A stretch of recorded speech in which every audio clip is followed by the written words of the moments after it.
আর মাত্র কিছু ঘন্টা তারপরে শুরু হয়ে যাবে বিপিএল উন্মাদনা।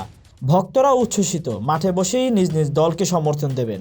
কারো প্রিয় দল বরিশাল, কারো রংপুর, কারো ঢাকা, কারো বা সিলেট। তবে সবাই বাংলাদেশের ক্রিকেট প্রেমী ভক্ত, যারা ভালোবাসে ক্রিকেটকে, 4-6-এর উড়ন্ত বাউন্ডারিগুলোকে। কারো প্রিয় সাকিব, কারো মাশরাফি, কারো বা খান সাহেব, কারো মনে আছে সাইলেন্ট কিলার রিয়াদের নাম।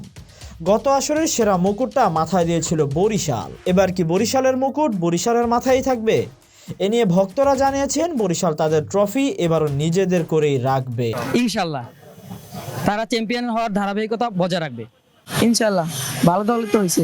গত আসরের চ্যাম্পিয়ন বরিশাল, চ্যাম্পিয়ন হওয়ার বাতাস অনেক দিন ধরেই বইয়েছে। কারণ বরিশাল মালিক জানিয়েছিলেন ট্রফি নিয়ে লঞ্চে করেই যেতে চান নিজ শহর বরিশালে।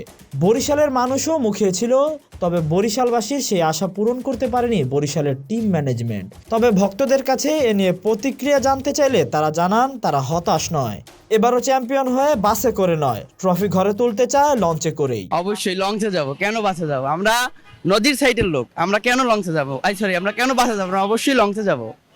ইনশাল্লাহ লঞ্চে যাবে কাফলিয়া বাসা না, যেহেতু আমাদের নদীর পাড়ে বাসা হয়ে যায়, লঞ্চ দিয়ে যাবে।